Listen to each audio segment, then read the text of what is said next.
আমন্ত্রণ বিশ্ব বাংলায়, সঙ্গে আছি আমি লাবণ্য রহমান। শুরুতেই সংবাদ শিরোনাম। আগস্টের রেমিটেন্স এলো 26,656 কোটি টাকা। জুলাইয়ের ধাক্কা কাটিয়ে প্রবাসী আয় বেড়েছে 39.62%। 28 বাংলাদেশি সহ 145 বন্দীকে নিজ দেশে ফেরত পাঠালো মালয়েশিয়া। নতুন করে প্রবেশে কালো তালিকাভুক্ত। এবং অভিবাসী কমাতে নতুন আইন। যুক্তরাজ্য সরকারের স্বয়ংক্রিয়ভাবে কমছে বিদেশি নাগরিকদের সংখ্যা। পদক্ষেপের সমালোচনা অভিবাসন বিশেষজ্ঞদের।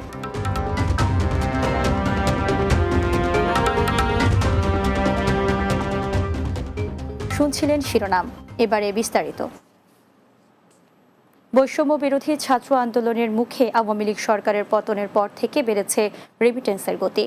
সদ্য সমাপ্ত আগস্ট মাসে দেশে প্রবাসী আয় এসেছে 222 কোটি মার্কিন ডলার বাংলাদেশি মুদ্রায়, যার পরিমাণ 26,656 কোটি টাকা। রোববার বাংলাদেশ ব্যাংক এ তথ্য জানিয়েছে। বাংলাদেশ ব্যাংকের তথ্য অনুযায়ী মাসটিতে প্রবাসী আয় এসেছে 222 কোটি 13 লাখ ডলার। একক মাস হিসেবে এ মাসে আয় বেড়েছে প্রায় 39%। 2023 সালের আগস্টে দেশে রেমিটেন্স এসেছিল 160 কোটি ডলার। এছাড়াও চলতি বছরের জুলাই মাসের চেয়ে আগস্টে বেশি এসেছে 30 কোটি 75 লাখ 50 হাজার ডলার। জুলাইতে রেমিটেন্স এসেছিল 191 কোটি 37 লাখ 70 হাজার ডলার, যা আগের 10 মাসের মধ্যে সর্বনিম্ন। সাজা শেষে 28 বাংলাদেশি সহ 145 বন্দীকে নিজ নিজ দেশে ফেরত পাঠিয়েছে মালয়েশিয়া। এর মধ্যে বাংলাদেশি ছাড়াও ইন্দোনেশিয়ার 70, ভারতের 17, পাকিস্তানের 15, ভিয়েতনামের 6, শ্রীলঙ্কার 2 এবং কম্বোডিয়ান 1 নাগরিক রয়েছেন। একই সঙ্গে তারা যেন নতুন করে মালয়েশিয়ায় প্রবেশ করতে না পারে সেজন্য কালো তালিকাভুক্ত করা হয়েছে ফেরত পাঠানোদের।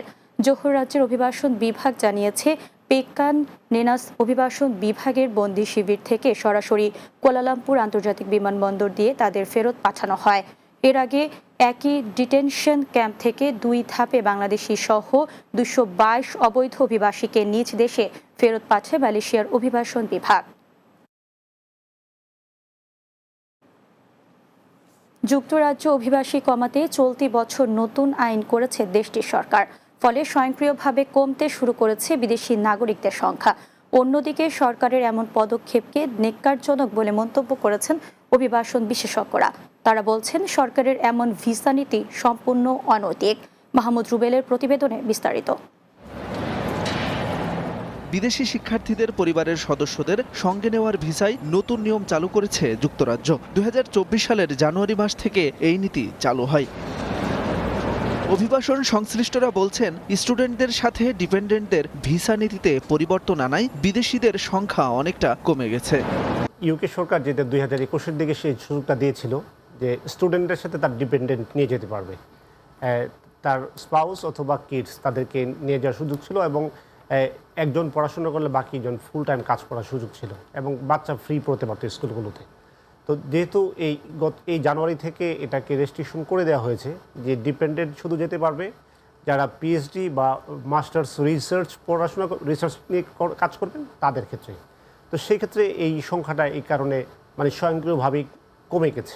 এদিকে যুক্তরাজ্য সরকার ফ্যামিলি ভিসায় আবেদনের যে পরিবর্তন নিয়ে এসেছে তা ন্যাক্কারজনক বলে মন্তব্য করেছেন অভিবাসন বিশেষজ্ঞরা। স্পাউস আনার ক্ষেত্রে এটা একটা আমি স্ট্রংলি বলতে চাই, এটা একটা অনৈতিক হয়ে গেছে বলে আমি মনে করি। এত বেশি খারাপ হয়েছে যেটাকে আমি এক পর্যায়ে অনৈতিক বলে ফেলতে ইচ্ছা করে আমার। তা হলো 29,000 pounds at the moment.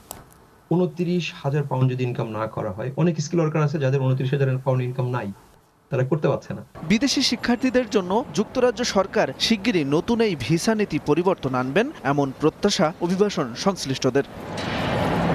Mahmud Rubel, Bangla TV, news desk. বিশ্ব বাংলার নিচ্ছি বিরতি। ফিরে এসে অন্যান্য সংবাদের সাথে আরও যা থাকছে। আরব আমিরাতে সড়ক দুর্ঘটনায় স্কুল পড়ুয়া শিশু সায়ান নিহত, বাংলাদেশি কমিউনিটিতে শোক।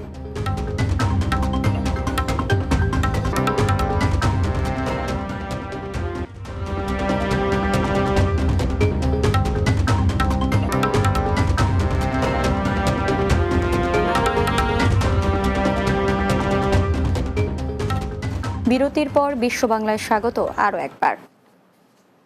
সংযুক্ত আরব আমিরাতে সড়ক দুর্ঘটনায় প্রাণ হারিয়েছে স্কুল পড়ুয়া ৮ বছরের শিশু সায়ান। জানা যায়, গ্রীষ্মের ছুটি শেষে স্কুল খোলা হলে স্কুল বাসে অন্য শিক্ষার্থীদের মতো সায়ান ও সাইফান দুই ভাই স্কুলের উদ্দেশ্যে রওনা হয়। স্থানীয় গণমাধ্যম সূত্রে জানা যায়, প্রাথমিক তদন্তের তথ্য মতে দ্রুতগতি, অবহেলা ও চালকের অমনোযোগিতার কারণে এই দুর্ঘটনা ঘটেছে। ফলে গাড়িটির নিয়ন্ত্রণ হারিয়ে উল্টে যায়। পুলিশ সূত্রে জানা যায়, গাড়িতে ১২ জন শিক্ষার্থী ছিল, তারা সবাই এশিয়ান। সায়ানের ছোট ভাই সাইফান সহ ১১ জন আহত অবস্থায় বর্তমানে চিকিৎসাধীন রয়েছেন। চট্টগ্রামের ফটিকছড়ির হানিফ সুমনের ২ সন্তানের মধ্যে সায়ান ছিল বড়। তার মৃত্যুতে পুরো পরিবার শোকে স্তব্ধ হয়ে গেছে। বাংলাদেশ জাতীয়তাবাদী দল বিএনপির ৪৬তম প্রতিষ্ঠা বার্ষিকী উপলক্ষে রাশিয়াতে আলোচনা সভা ও দোয়া মাহফিল অনুষ্ঠিত হয়েছে।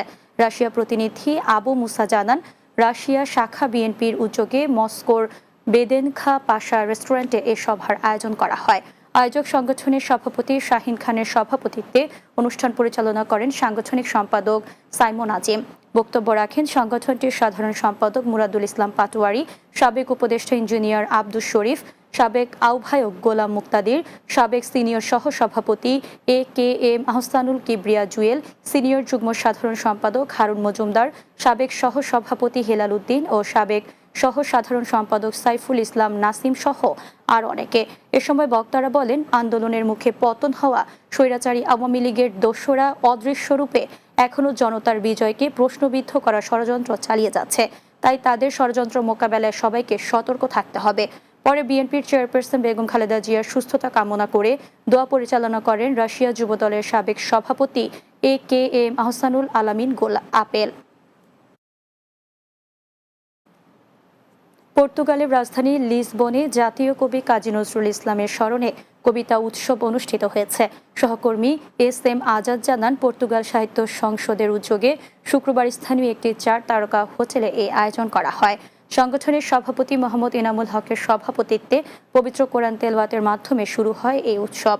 দেশটির প্রবাসী বাংলাদেশি শিশুদের অংশগ্রহণে ছোটদের ছড়া এবং কবিতা আবৃত্তি করেন রিজওয়ানা বিনতে রেজা, জুয়ারিয়া বিনতে জাসিম জারা ও ফাতেমা ইয়াসমিন সহ আরও অনেকে।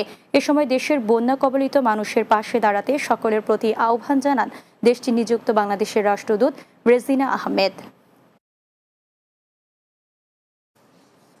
জালালাবাদ অ্যাসোসিয়েশন কুয়েতের উদ্যোগে মৌলভীবাজারের রাজনগর উপজেলায় বন্যার্তদের মাঝে ত্রাণ ও ঔষধ সামগ্রী বিতরণ করা হয়েছে। কুয়েত প্রতিনিধি আহত জুবেদ জানান, উপজেলার 2টি এলাকার প্রায় 300 অসহায়ের মাঝে এই সামগ্রী বিতরণ করা হয়। বিতরণ কার্যক্রমে উপস্থিত ছিলেন জালালাবাদ জার্নালিস্ট অ্যাসোসিয়েশনের ঢাকার সাধারণ সম্পাদক আনহার শমশাদ, রাজনগর প্রেস ক্লাবের সহ সভাপতি আব্দুল আজিজ, সাধারণ সম্পাদক আব্দুর রহমান সোহেল, সদর ইউনিয়ন পরিষদ সদস্য দেলোয়ার হোসেন, জেলা স্কাউট মেম্বার সৈয়দ আফসার আলী, শাকের আহমদ ইবাদ, MM হাসিবুজ্জামান, মোহাম্মদ আলী হোসেন ও তানজিম আহমেদ শিহাব সহ অনেকে। এ সময় জালালাবাদ অ্যাসোসিয়েশন কুয়েতের এ উদ্যোগকে স্বাগত জানিয়ে জালালাবাদ অ্যাসোসিয়েশন ঢাকার আন্তর্জাতিক বিষয়ক সম্পাদক আব্দুল মজিদ চৌধুরী মিন্টু বলেন, জালালাবাদ অ্যাসোসিয়েশন সবসময় মানবতার কল্যাণে কাজ করে যাচ্ছে।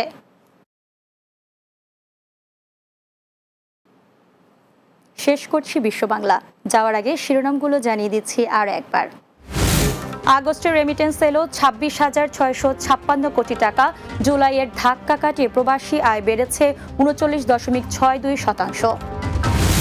28 বাংলাদেশি সহ 145 বন্দীকে নিজ দেশে ফেরত পাঠালো মালয়েশিয়া। নতুন করে প্রবেশে কালো তালিকাভুক্ত। অভিবাসী কমাতে নতুন আইন যুক্তরাজ্য সরকারের, স্বয়ংক্রিয়ভাবে কমছে বিদেশি নাগরিকদের সংখ্যা। পদক্ষেপের সমালোচনা অভিবাসন বিশেষজ্ঞদের। এবং আরব আমিরাতে সড়ক দুর্ঘটনায় স্কুল পড়ুয়া শিশু সায়ান নিহত, বাংলাদেশি কমিউনিটিতে শোক।